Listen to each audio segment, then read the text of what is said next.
let's look at this one together. So what form is this given to you in? That's a standard form, right? So I can find the y-intercept from it, which is, what's the y-intercept? Negative 8. Now, in order to find the zeros or the x-intercept, what do I have to do? Factor it. So since it's a trinomial, there's nothing I can factor out. So I'm looking for two numbers that multiply negative 18 and add to negative 3. So what multiplies to negative 18? 18 and 1. Remember, since both b and c are negative, that means I'm looking at the large number negative and the small number positive. So negative 18 and 1. What else? 9 and 2. Negative 9 and 2. Negative 6 and 3. Right? Negative 18 and 1, that's going to be negative 17, so that's not going to work. Negative 9 and 2, that's going to be negative 7, so again, that's not going to work. 6 and 3, negative 6 and 3, that's going to be negative 3, so that's my answer. Okay? So that means I can factor this right away to y equals to x minus 6, x plus 2, plus 3. And that's now in factored form. What are my x-intercept or my zeros? X equals 6 and x equals negative 3. Are we okay with that? You guys are guaranteed a question like this or multiple question like this on the test. Now, how can I find the axis of symmetry? Add the zeros and divide by 2. So I have 6 plus minus 3 divided by 2. So that's going to be 3 over 2, which is 1.5. Okay? You can write it as 1.5 or you can write it as 3 over 2, whatever you feel comfortable with.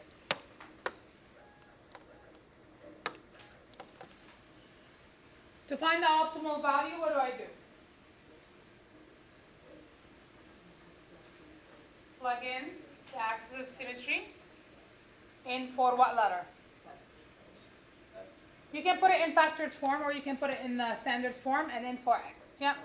So let's use the factored form. So 1.5 minus 6, 1.5 plus 3. So that's going to be negative 4.5 times 4.5. And that's going to be negative 20.25.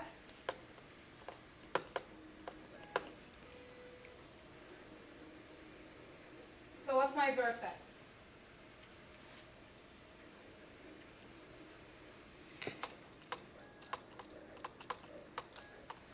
What's the x value of the vertex?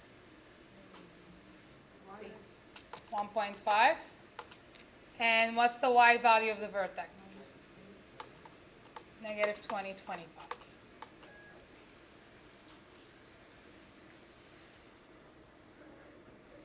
Since I know what my vertex is, now I can put it in vertex form, right? The vertex form says it's y equals a x minus h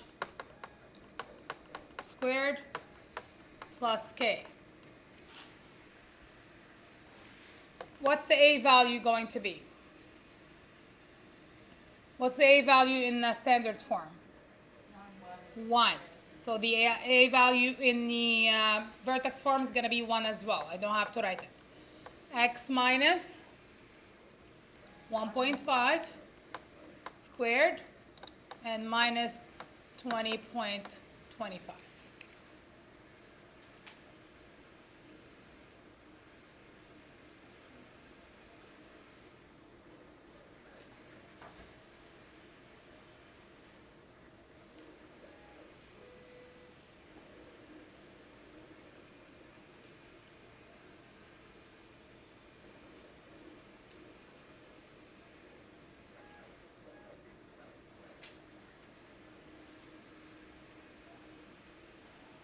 Now,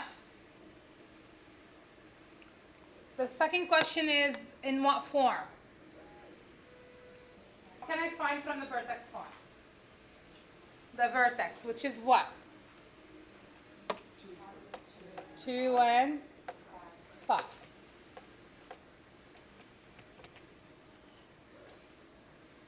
Is it going to be a max or a min? And why is it a max? Which way does it open? It's going to open down. So when it opens down, I have a max, right? It opens down because I have a negative. There you go. Then it says to convert to standard form. Okay? So to convert to standard form, what do I have to do? What's the process called? It's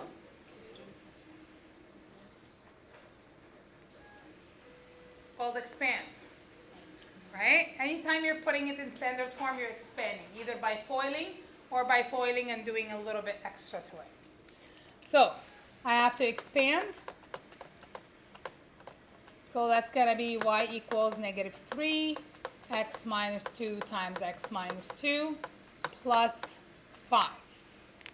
Have to FOIL, multiply the negative 3 in, add the 5.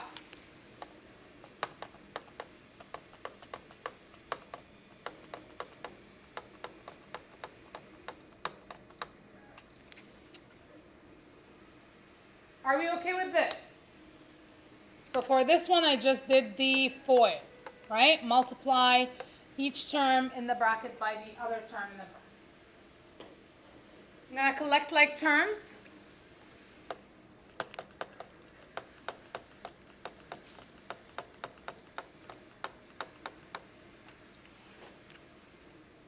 What do I do after I collect like terms? I multiply the negative 3 in the bracket, right? So I distribute the negative 3.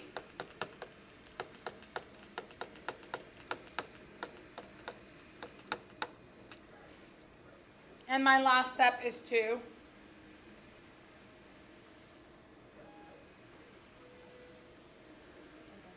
simplify, and the only two terms that I can simplify are the negative 12 and the 5.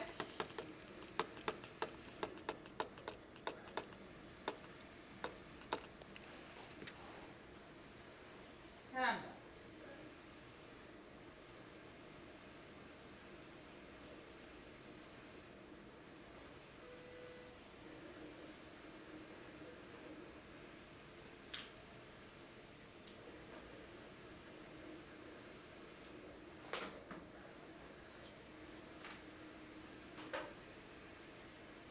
Let's look at this word problem, and then I'll let you guys do some of the homework. I'm going to repeat this. You are guaranteed 2 questions at least, like this, where you have a table like this, or like the first one, and then you're going to have to fill it out. Okay? So when you're practicing your homework, make sure you do these questions. Okay. The flight of a baseball is modeled by 4.9x squared plus 9.8x plus 14.7, where x is the time in seconds and y is the height in meter above the ground. What is the height of the ball 0.5 seconds after it was hit?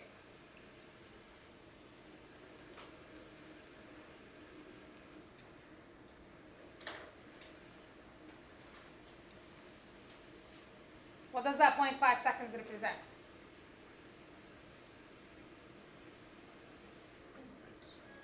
It represents x, because x is time. So if you look here, x is time, right? And this is 0.5 seconds, which is time, which means it's x. So what I'm going to do is I'm going to replace x with 0.5. If you do not agree with this, let me know, because I can convince you.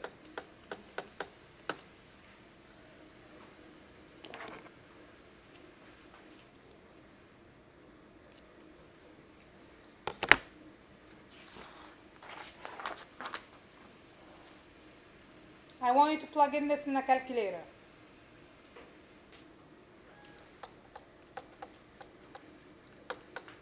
And make sure that you get whatever I just got.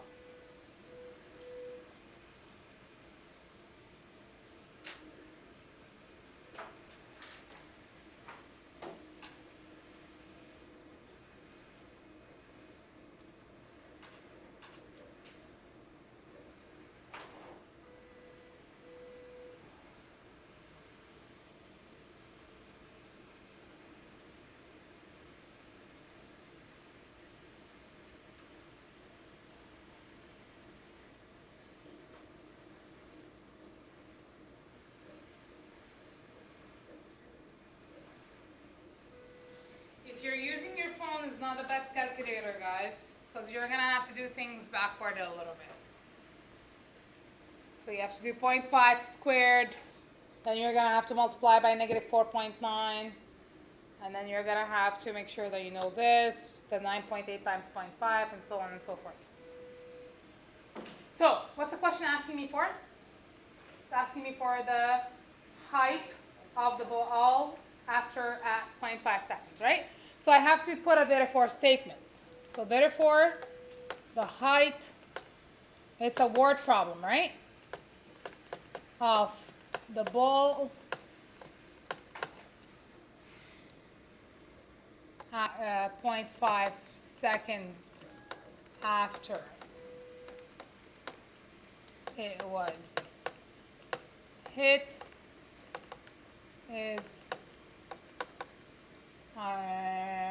18.4 meters.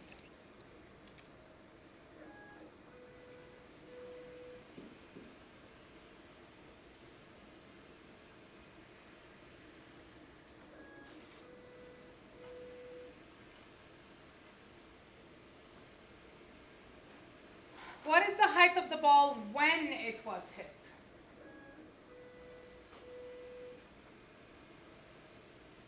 What does that mean?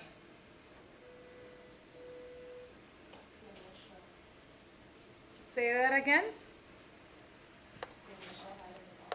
The initial. The initial means what? The zero, the starting point at time zero, so your starting point. What other word do we use for it? So if you're looking at the initial value of the height of the ball, what do we call that? The y-intercept. Okay? That's the initial height of the ball. What's my y-intercept? 14.7 meters. It's a bit too high.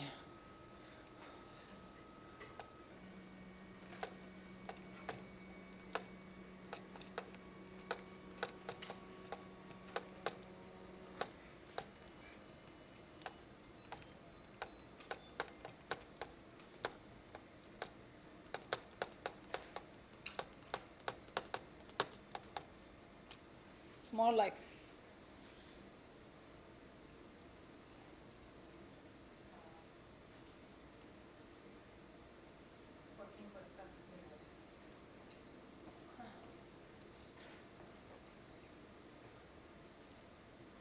so I'm using my knowledge of what these terminology means so I can find it without doing a lot of work.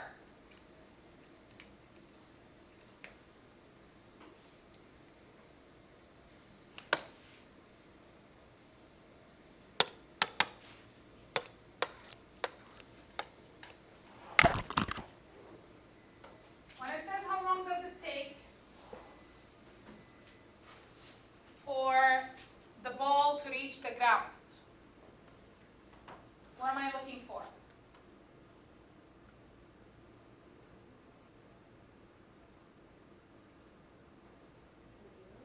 The zeros, right? Because remember that when the ball hits the ground,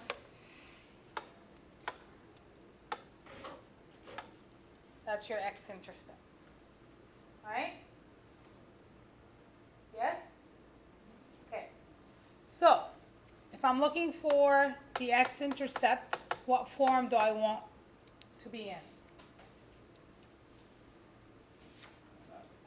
Factor. So let's factor this. So I have y equals negative 4.9 x squared plus 9.8x plus 14.7. First thing I want to do is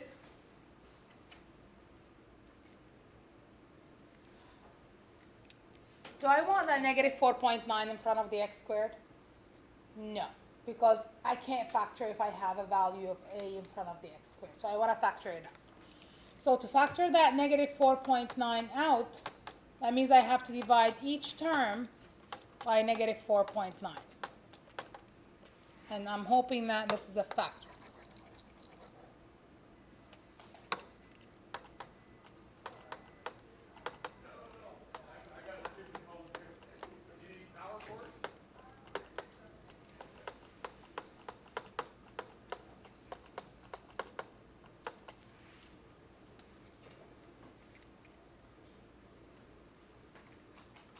So that's going to leave me with x squared minus 2x, because when I divide 9.8 by 4.9, that's a 2. Then 14.7 divided by negative 4.9, that's going to be negative 3. So that's good. It worked beautifully, right? Now it's a trinomial. What do I do?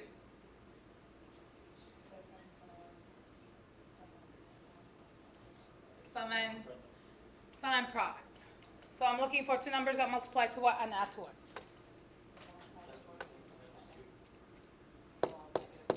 Multiply to negative 3, add to negative 2.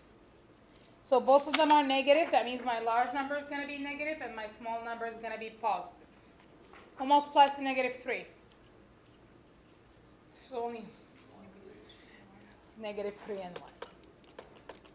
And it adds to negative 2 beautifully. So that means my factors are the following.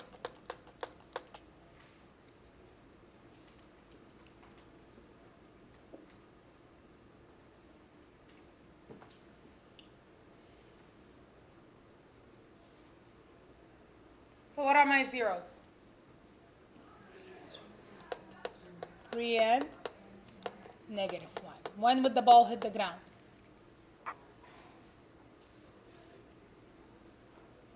The ball will hit the ground. Huh?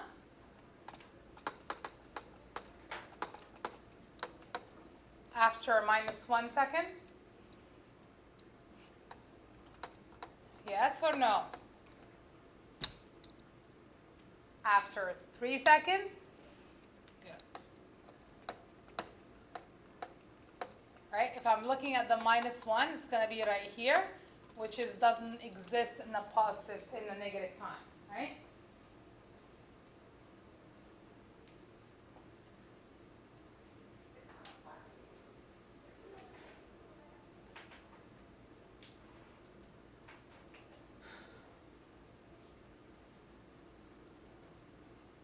If you guys don't do your homework and if you guys don't practice, you're not going to be able to do any of this. I can stand here and teach as much as you guys want. If you don't practice, if you don't try it, you won't get it.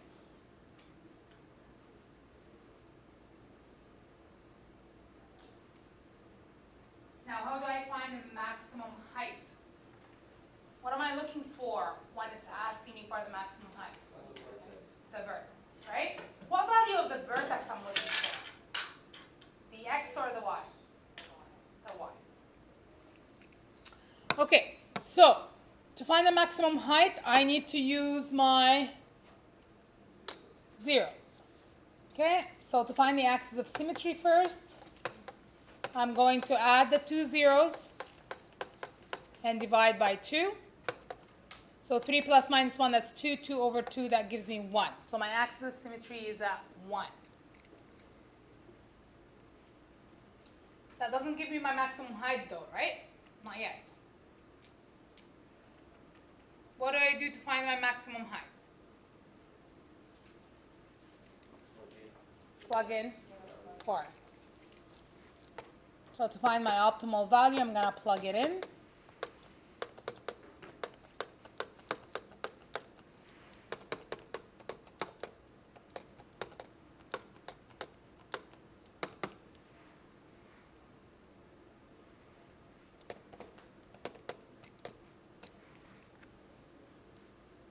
So therefore, the maximum height of the ball